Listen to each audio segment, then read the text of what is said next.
Kung ikaw naman talaga taga sa Davao, ay matakot ka na kung ang magiging mayor si PRRD, dineretso niya, lumayas na kayo ng Davao, papatayin kayo.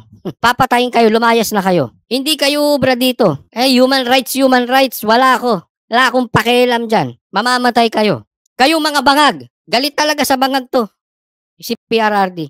Kayo mga bangag, kayo mga adiktus, lumayas kayo ng Davao kasi mamamatay kayo dito. What's up mga kababayan? News that matters here. Dito sa video natin ngayon ay ating panonoorin si Coach Oli. Kagabi nga lang ay nagkaroon ng live press conference itong si Tatay Digong, no? Dito sa mga media na kung saan niya kanyang winika na Duterte ang tandem sa lugar ng Davao. Pero mga kababayan, may twist po yun. Lalo na't hindi pa sila nakakapagpasa ng COC o Certificate of Candidacy. Na ngayon mga kababayan, bali-balita, no? Natuwang-tuwa di umano itong sina Tambalos Liza Bonget sa balitang ito. Pero baka magulat na lang sila na sa huling araw at huling oras o minuto ng pag-file ng COC, doon pumasok ang mga Duterte. Alam naman natin mga kababayan na hindi ordinary ang mga Duterte, no? Kundi extraordinary o grandiose pagdating sa pagyanig sa usaping politika. Nawika nga ng nakararami na baka tactic lang ito upang malaman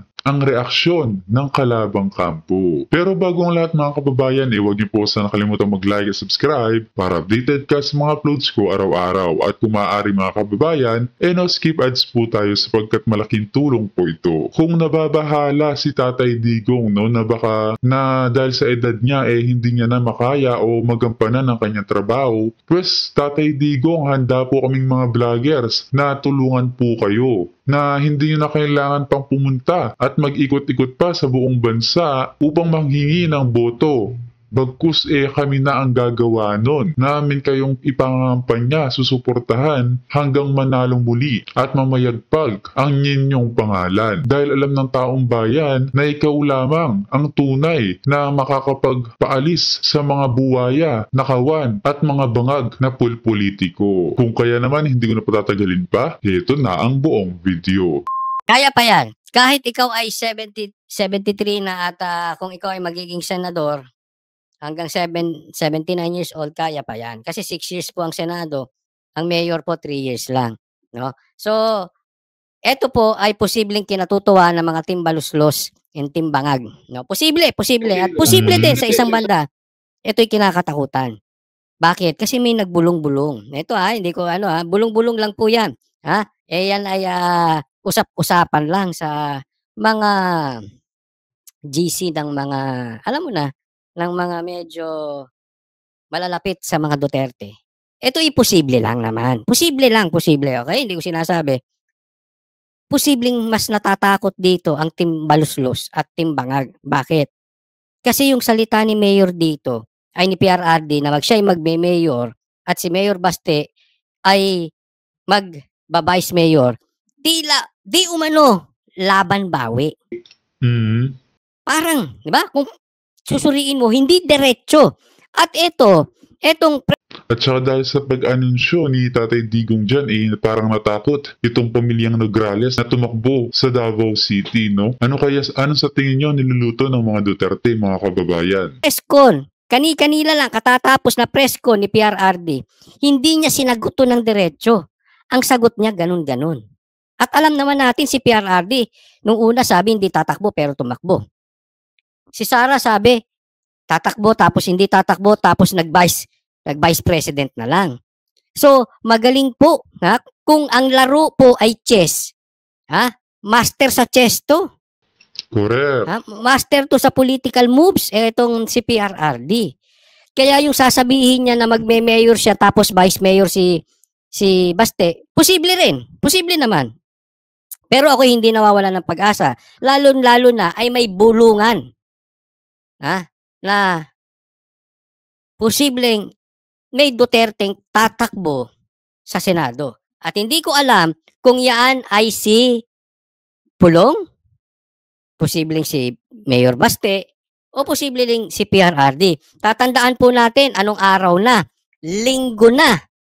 Hanggang Tuesday lang po ang filing. So, ibig sabihin, it is very possible marami pang araw, marami pang oras para pag-isipan ito ng mga Duterte.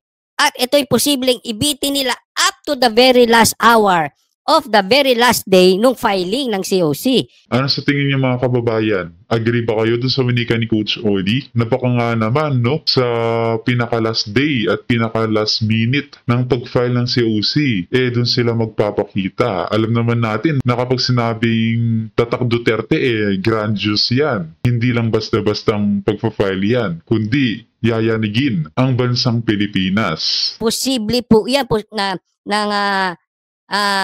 kanilang kung ano mang intensyon nila, kung sila ay magme-mayor o kung sila man ay magba-vice mayor o sila man ay senador o magko-congressman din si ano.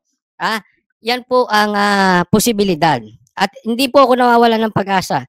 Sa aking mga naririnig, again, this is not based on facts, pero sa aking mga naririnig, hindi kailangan mawalan ng pag-asa. Very possible pa rin na may tatakbong Duterte sa Senado. At yung sinabi ni Pierre Ardi na may Duterte magme-mayor siya at si Baste ay magba-vice mayor, hindi tuldok. Walang tuldok eh. Pag ganong-gano nga. Sa bandang huli, medyo binabawi pa nga siya eh. Kasi merong reporter na bagong dating, nasagot na yan, tinanong ulit. At ang sagot ni Pierre Ardi, ganun. Sabi niya, ganun. So tatakbo ka nga. Sabi niya, ganun. So hindi pa rin. Again, ang gaya ng sabi ko sa inyo, Correct. Indirect, no? May pag-asa pa. And si Pulong, di ba? Malay natin. Yan din ang tumakbo. Pero ang ganda ng press con, kung mapapanood nyo po, ni-live ko po ito. Galing from SMNI, maraming salamat po. Ni-live ko ito, panuorin ninyo. Kasi, kung ikaw naman talaga sa Davao, ay matakot ka na kung ang magiging mayor si PRRD, dinerecho niya. Lumayas na kayo ng Davao. Papatayin kayo. Papatayin kayo, lumayas na kayo. Hindi kayo ubra dito. Human rights, wala ako. Wala akong pakialam dyan. Mamamatay kayo. Kayo mga bangag. Galit talaga sa bangag to. Si PRRD. Kayo mga bangag. Kayo mga adiktus. Lumayas kayo ng Davao. Kasi, mamamatay kayo dito. Ayan. So, napakaganda. Ang ganda po ng mga sinabi niya. Swerte nga ng mga taga-Davaoenyo na may totoong nakaupo na nagmamalasakit sa kanila. Na grabe ang pagmamahal at dedikasyon na mapaganda ang lungsod ng Davao. Sana all na lang talaga mga kababayan. Ang ganda ng press con, kaya tawa kami ng tawa na sa GC namin habang pinapanood to, tapos dito sa comment section, no? Kaya ibang klase talaga si PRRD, kahit mahaba yung press con, di ka antukin eh. Hindi katulad nung sila Marcos, pag kaya na nag-press con, siguro 2 minutes tulog ka na. Hindi ka abot. Makakatulog ka lang talaga dyan kay Marcos.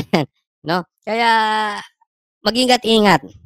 Ako hindi nawawalan ng pag-asa. Kasi yan talagang pangarap ko sa Pilipinas. Maubos ang adik sa Pilipinas. At ang talagang makahagawa lang nito na pinaka-epektibo ay ang Duterte, especially PRRD. Kasi hindi siya adik eh. Hindi siya adik. Ang dali kasi sabihin, susugpuin ko yung mga adik. I-raid natin yung mga adik. Pero sila adik. Diba? Wala tayong binabanggit. Kaya walang credibility. Naku po, pero sino pag kaya si mga PRRD nagsalita, sure ka, may kalalagyan. Bakit? May ebidensya eh. Tingnan nyo kung ano ang Davao ngayon. Napakalinis, napakamapayapa, dahil kung mayroong mang gumagamit dyan, ilan-ilan lang dayo pa.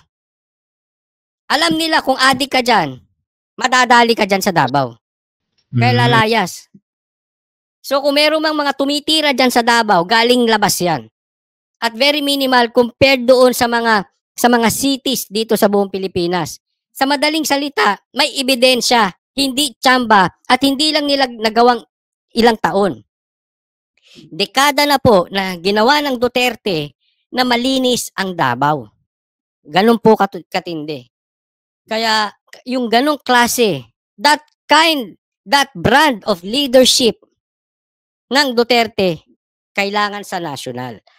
Yes, I'm very happy kung makakatulong sila sa Davao kasi marami na rin tayong naging kaibigan diyan sa Davao, especially mga taga KOJC at mga taga SMNI diyan sa Davao. Pero mas magiging epektibo at pakinabang ang mga Duterte kung sila'y tatakbo sa Davao. Ayan, so abang-abang lang tayo. Very exciting 'to. Meron pang 2 days.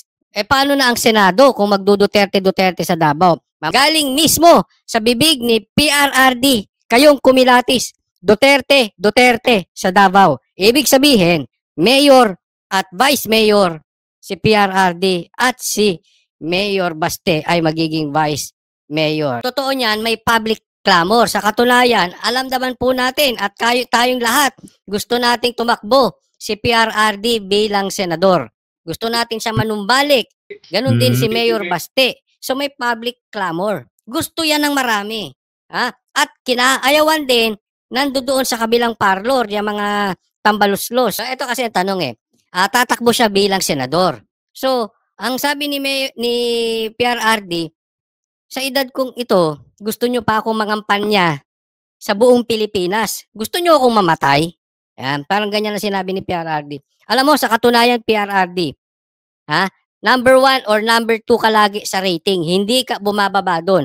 At pag ikaw nag-declare bilang senador, na ikaw tatakbo bilang senador, sure ball ako, hindi mo kailangan umalis ng Davao. Hindi mo kailangan pumunta ng buong Pilipinas. Yung buong Pilipinas, dadalahin natin sa Davao. Ang dami pong tutulong ng mga vlogger sa inyo. Ang dami, andyan ang SMNI. At hindi nyo kailangan mangampanya. Sure win kayo bilang senador. Kaya siguro, PRRD, kahit tumakbo kayong senador, kung ang pag-uusapan lang ay kampanya, hindi po kayo kailangan, hindi kayo mamamatay, hindi kayo magkakasakit. Stay put lang kayo, dyan lang kayo sa bahay ninyo, magkapi-kapi kayo, or dyan lang kayo sa e-lounge, shot tayo dyan sa e-lounge. Shout out, Sir Bong Duterte. Shot lang dyan sa, kain-kain lang tayo dyan sa e-lounge. Walang problema, kanta-kanta lang. Di ba?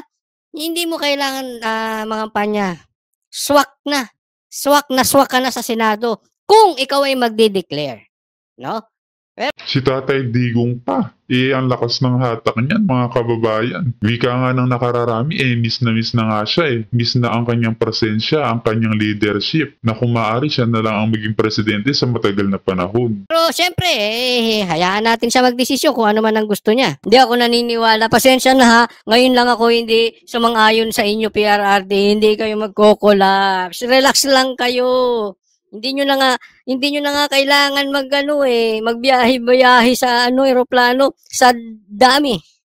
Sa dami ng supporters ninyo, nakaw. Ito sabi niya mamaya i-discuss natin, mukhang hindi ko na kaya. Kasi iba yung kampanya, iba yung trabaho. Kasi po yung mga nandiyan, nakikita ko yung iba Yung mga reporter, ng ibang media nakikita ko, mga local from Davao yan.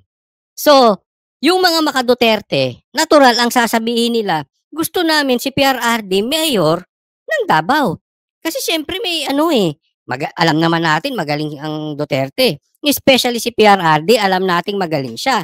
So kung tatanungin mo, taga Davao, syempre gusto nila dyan ka sa Davao. Ngayon naman, puntahan natin kasi alam nyo hindi ko na lang babanggitin kung galing sa ang media.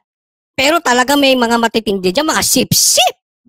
Ay mga sip-sip dyan kay Marcos, kay Torre, kay Tamba. Nakita namin yan, grabe. Ang mga tanungan nila kay Atty. Torion, ay gusto, parang para silang lumalabas na abogado ni Tambaluslos. Para silang abogado ni Torre. Ganyan po magtanong ang mga media, ibang media dyan. Nako, ayoko na lang, baka may makalaban lang tayo dyan media, pero nadinig naman yan ng mga kasama ko. Sabi ko, etong media na ito, sip-sip talaga. Galit talaga to sa mga Duterte. So may mga media dyan na ayaw sa Duterte. Definitely, yung gusto sa mga Duterte, gusto si PRRD sa Davao City. Yung ayaw sa mga Duterte, syempre gusto rin nila ang PRRD sa Davao City. Bakit kanyo? Kampiyan sa Team Bangag Kampiyan sa Tambaluslos. So, mas malaking problema pag si PRRD tumakbo bilang senador. Mas gusto nila dyan lang sila sa lokal. Nakukuha nyo po. No? So, kung talagang tutuloy po sila PRRD at si Baste na mayor dyan, nako, posible lang ha, kasi mamaya may ipapaliwanag ko. Posibleng natutuwa ang mga tambaluslos, pero posible ding hindi. Hindi ako sang-ayon. Ang public clamor, PRRD, Senate. Hindi naman ako nagbubusing-busingan. Kung saan gusto ni PRRD, okay lang sa akin. No problem, no problem. Pero kung ako tatanungin, mas gusto ko bilang senador. Bakit? Siyempre kailangan natin ng numero sa Senado. Kasi tatandaan po natin, hawak na nga ang Congress, di ba? So, kailangan natin ng numero sa Senado nang sa ganun, umayos naman itong bansa natin. Hindi Davao lang ang maayos. Mm. Ang Davao nga, sa aking tingin kahit na hindi Duterte ang tumakbo dyan, maayos pa rin yan eh. Bakit? Nasanay na sila sa sistema ng mga Duterte. Ayaw ng adik ng mga tao dyan. Ayaw ng kaguluhan. Malilinis na yung mga tao dyan. Yung sistema ng pamamalakad ng Duterte na adapt na ng mga taga dyan.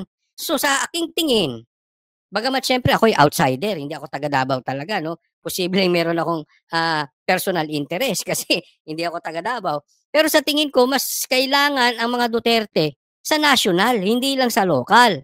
Lalo't lalo na, maayos na ang Davao eh. Hindi na, I mean, kailangan, but definitely, mas importante sila sa national. Kasi ang tanong ni PRRD, yung the media now is the sentiments of the people. Hindi rin. Mas maraming media galit sa inyo, PRRD. Alam kong alam nyo yan. Alam kong alam yan ng taong bayan. At maraming media, gusto, syempre alam mo na, gusto yan sa mga tambaluslos. Bakit? Ano bang atin dyan? Di ba? Ganun lang yan eh. Ano bang atin dyan? Bakit nila gusto doon? Magme-mayor siya. Paano naman daw ang tanong ng taong bayan? Paano si Baste? Siya magiging vice mayor. Pero PRRD, hindi yan ang sinabi ni Master tactician mga yan. Sa aking pagkakadinig, hindi yan ang sinabi. Binanggit din ni Senator Bato yan. Tatakbo, handang tumakbo si Mayor Baste bilang senador kung tatakbo ka mayor. Sana kung mayor ka talaga, PRRD, sana si Mayor Baste ang tumakbo naman bilang senador. Kailangan natin dun eh. Pero teka muna, may twist dyan. May binulong sa akin.